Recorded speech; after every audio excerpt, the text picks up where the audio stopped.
ఈ వీడియోలో మనము చదువుల తల్లి వర్గల్ విద్యా సరస్వతి ఆలయం గురించి తెలుసుకుందాం. ఆలయం తెలంగాణ రాష్ట్రంలో కరీంనగర్ రహదారిలో వర్గల్ గ్రామంలో ఒక కొండ పైన ఉంటుంది. ఈ ఆలయాన్ని చేరుకోవడానికి సికింద్రాబాద్ నుంచి 47 కిలోమీటర్స్ డిస్టెన్స్ ఉంటుంది. జేబీఎస్ నుంచి బస్సులు కూడా ఉంటాయి. మేమైతే మా ఓన్ వెహికల్లో కార్లో బయలుదేరాము. వర్గల్ సరస్వతి ఆలయంలో ఏడాది మొత్తం అక్షరాభ్యాసాలు జరుగుతూ ఉంటాయి. అందుకనే బాసర వెళ్ళడానికి కుదరని వాళ్ళు కూడా తమ పిల్లల అక్షరాభ్యాసం గురించి ఈ ఆలయాన్ని విజిట్ చేస్తూ ఉంటారు. ఈ ఆలయ నిర్వహణ కంచి కామకోటి పీఠ ఆధ్వర్యంలో జరుగుతుంది.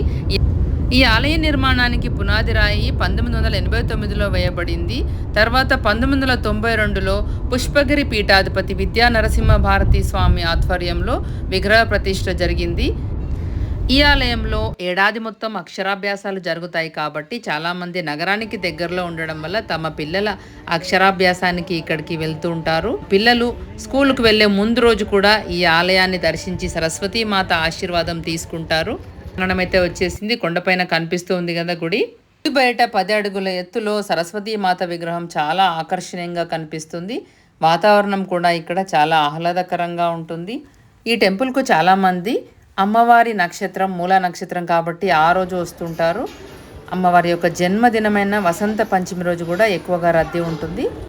సో గుడి లోపలికి కెమెరా అలవ్ లేదు, అందుకని అవకాశం ఉన్న చోట ఫోటోలు వీడియోలు తీసాము. చూస్తున్నారు కదా గుడి కనిపిస్తుంది. గర్భగుడి 3 అంతస్తుల ఎత్తులో ఉంటుంది. అమ్మవారు చాలా ఆకర్షణీయంగా ఉంటుంది. చూస్తున్నారు కదా, ఇలా స్టెప్స్ ఎక్కి పైనకి వెళ్ళి అమ్మవారిని దర్శించుకోవాలి. లిఫ్ట్ సౌకర్యం కూడా ఉంటుంది. అమ్మవారు సకల విద్యా స్వరూపిణి. ఇక్కడ అక్షరాభ్యాసానికి అవసరమైన వస్తువులన్నీ కూడా దొరుకుతాయి. అర్చన చేయించుకోవాలంటే ఇలా అందరినీ ఒక దగ్గర కూర్చోబెట్టి అందరికీ కలిపి వాళ్ళ పేరు మీద చక్కగా అర్చన చేస్తారు. ఇక్కడ ప్రత్యేకత ఏమిటంటే అమ్మవారు నిత్యం తామర పూలతో పూజింపబడుతుంది. ప్రాచీనమైన చరిత్ర గల ఈ ఆలయ ప్రాంగణంలో సరస్వతీదేవితో పాటు లక్ష్మీ గణపతి ఆలయము, శనైశ్వర ఆలయము, శివాలయం కూడా ఉన్నాయి. ఇదైతే ఆలయం బయట 10 అడుగుల సరస్వతీ మాత విగ్రహము చాలా ఆకర్షణీయంగా ఉంటుంది. ఇక్కడ శనైశ్వర ఆలయంలో 3 అడుగుల శనైశ్వరుని విగ్రహం మనం చూడొచ్చు. ఇది చాలా ప్రత్యేకము. ఈ ఆలయాన్ని శ్రీ విద్యా సరస్వతి శనైశ్వర స్వామి ఆలయం అని అంటారు. ఇక్కడ వేద పాఠశాల కూడా నిర్వహిస్తున్నారు. ఈ ఆలయాన్ని సందర్శించిన భక్తులకి అన్నదాన సదుపాయం కూడా ఉంది. అన్ని దానాల్లోకెల్లా శ్రేష్టమైన అన్నదానాన్ని ప్రతిరోజు నిర్వహిస్తున్నారు ఇక్కడ.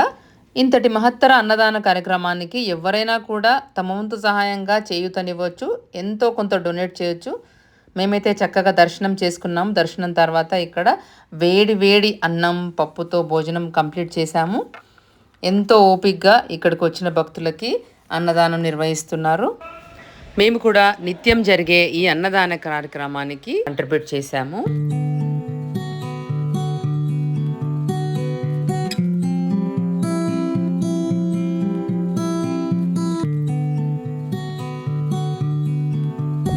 ఈ ఆలయం పక్కనే వెంకటేశ్వర స్వామి ఆలయం కూడా ఉంది.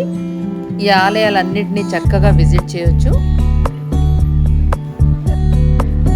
చాలా తక్కువ టైంలో మంచి ఆహ్లాదకరమైన వాతావరణంలో కొంచెం సేపు స్పెండ్ చేయొచ్చు. ఆ సరస్వతి మాత ఆశీర్వచనాలు తీసుకోవచ్చు. అవకాశం ఉన్నప్పుడల్లా కుటుంబ సభ్యులంతా కలిసి ఆలయాల్ని సందర్శించండి.